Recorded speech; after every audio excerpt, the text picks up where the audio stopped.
Hello, welcome back to Consciousness Rising. This is a kind of this was a requested video actually on BitChute. Someone asked me on my animism and paganism video if I would do a bit more on this topic. So here it is. A lot of people, I think, they think paganism is just about nature, and while that is central and it is very very important, it's not just about worshipping nature. There's much more to it.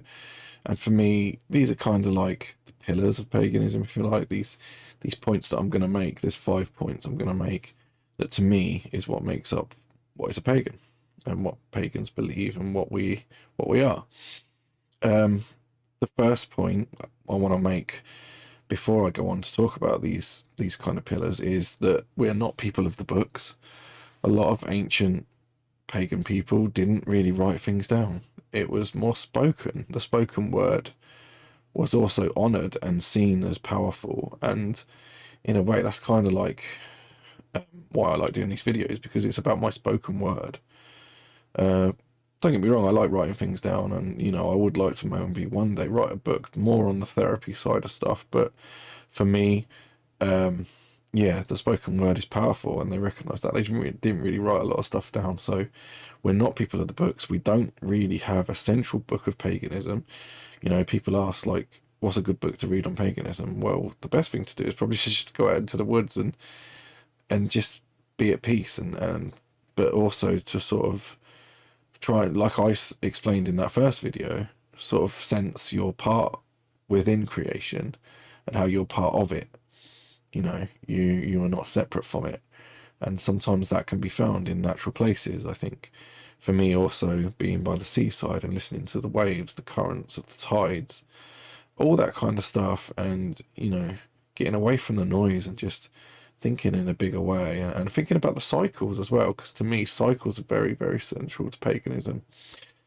But yeah, um so yeah, we're not people of the books. We don't really have a central book. We don't need a book like that. It's not really about that. um I don't have a Bible. No. Anyway, but for me, so the first point I want to make is actually that natural law is the arbiter. What I mean by that is, I've done a video on natural law. The universe has a completely perfect system in place, which is natural law. I've seen it in operation. Basically what you get put out, you receive back. It doesn't always happen instantly. This is why I've got to be careful when I talk about things like karma as well, because it is kind of linked to that, but it's a bit deeper than that. People think it's instant, or it's a complex system basically. But natural law is the absolute arbiter of all. Nature itself provides us that. Okay, the second point I want to make is we don't really pray as such. You might hear the term veneration, which isn't the same. What I tend to think instead is that it's sacrifice. Now, that doesn't mean sacrificing a virgin every full moon. It means, like, it's tied to natural law. What you give out, you receive back. Sometimes it's an exchange system, a bit like the guy who took me out into the woods that first time, and he laid tobacco at the tree. That was a sacrifice. He asked for something that he needed, not that he wanted, that he needed. Um, and he laid some tobacco as a payment. And that, to me, that's beautiful. Sacrifice. You can be a sacrifice of your time. You can gift someone something. You could give a homeless person money. But don't brag about it, because then it kills the intention. A lot of the stuff that I do is done in secret, not because it's like, oh, it's all, it's shameful or whatever. It's nothing to do with that. It's because I don't want it to turn egotistical, and I do it for the right reason. If you want to give a homeless person some money, do it, walk on, don't say no more about it. You don't need, otherwise you kill it. I really believe that. So a lot of paganism isn't to do with prayer, it's much more in line with sacrifice. And like I say, that can be time, energy, a gift, It could be anything you sacrifice. I sacrifice a lot of my time for other people and have done, and it's just something that is part of life. We all make sacrifice. We don't get on our knees and pray. I hate that. Absolutely hate that concept. To me, like that's very it weakens you. You're not a weak person. You have to build your strength up. So that's the second point. The first point, natural law is the arbiter. The second point, sacrifice instead of prayer, very important. The third point that people miss a lot, magic, absolutely central to paganism. You've heard me talk about magic. I tend to view it in a few different ways, but I think Crowley was really onto something when he said everything that you do is an act of creation. So you better get it right. Everything that you do is magic. You are a creation and a creator. It's that dualistic kind of way of being with the world and the universe. Every act that you make, these videos I make, as I've said before, they're an act of creation and they're an act of magic. So the two are really, really interlinked. Um, I've been really, really cautious about doing videos on magic. I might do some in the future, but I think again, keep things secret. The occult, it means I don't want to tell everyone what I'm up to. I think that people are much too quick to just share every aspect of their life. There are parts we need to keep to the self, and I think magic, especially for me, has been something that I keep very private. So yeah, that's for me like the third pillar. These are not in any particular order, by the way. These are just what I was thinking about. And the next point, reincarnation. There's so much misinformation now, so much bullshit about this. It's completely natural. All our ancestors held it in high regard as part of our natural cycle. Nature, to me, again, what I said about going into nature and thinking about the cycles. Think about the seasons. We have spring, don't we? We have the new life, everything grows and it's new. It's exciting, just like a baby or like a newborn. Then we have, our lives are like this. Then we have the summer, high intensity, the long days, the get out and do things, and that's part of your life too, isn't it? When you're young and you've got all this energy and you burst into go and you're going out and exploring and adventuring, the summer part of your life. Then you've got the autumn part of your life. You start to get a bit older, a bit wiser. You culminate that knowledge.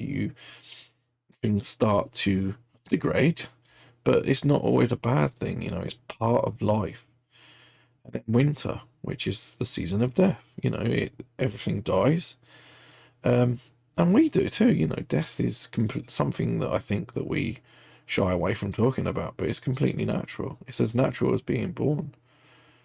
But again, the cycle continues. The next year round, spring, you come into a new body, you reincarnate again to experience something different, to learn something else. So, and there's loads and loads of evidence for reincarnation. I've spoke about a couple of books on my channel before.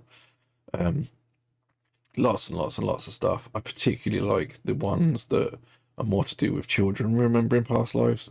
The reason for that is I don't think they can be influenced as much by, being put under hypnosis. While that's very interesting too, and I don't completely discount it, I find it very fascinating. I think when a child of say 6 or 7 starts to remember the past lives, and there's so much evidence, and they can find proof, that's way, way, way more powerful. There's loads of this stuff out there. You just go looking for it. And the next part, which I alluded to before, is polytheism. We have many gods, and now I know I said to me again, there's different ways of looking at this.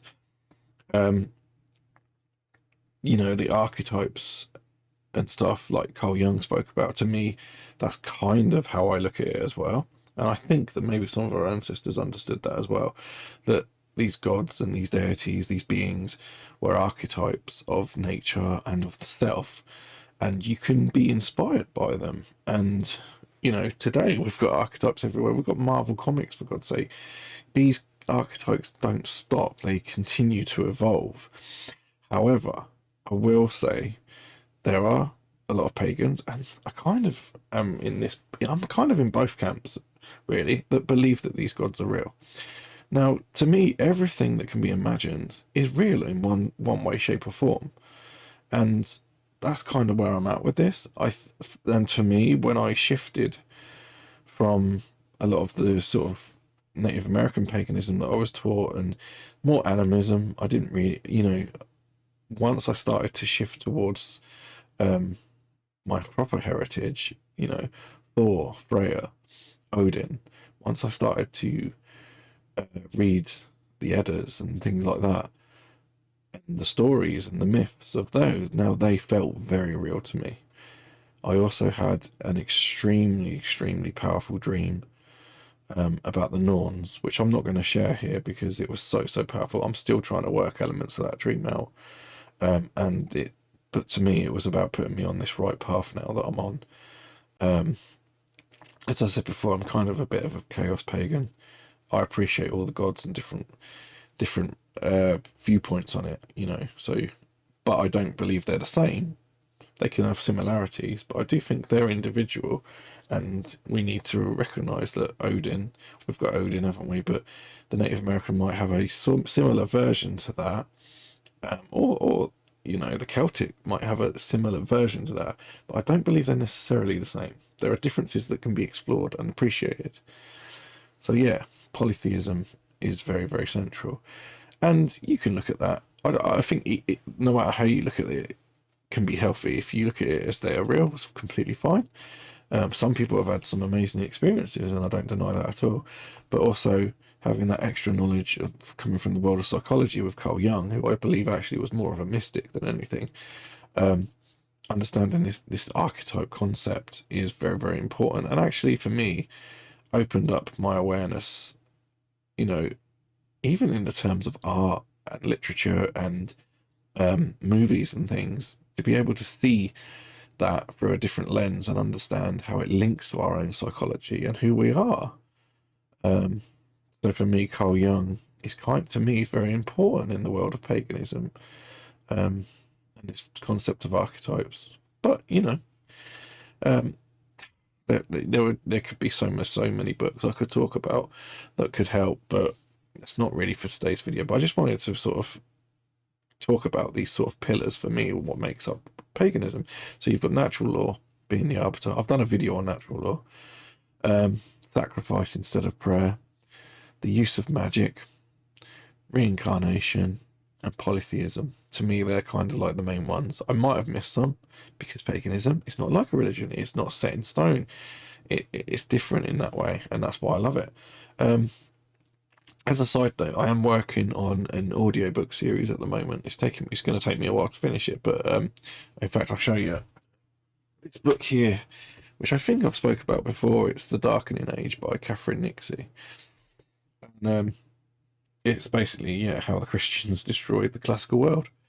And I think it's a really, really important book as a pagan, actually, to read. I think it gives you a lot of information as to what's natural to us and what was destroyed and taken from us. And I think that I've done a few chapters, but once I've done the whole book, I will start uploading them. I want to kind of put them all in a playlist. So yeah, I haven't done a book for ages, and this one I think is really, really important. So I'm working on that as well. So yeah, look out for that. Yeah, that's it for today. But just a bit more expanding on what makes me a pagan. Take care, guys.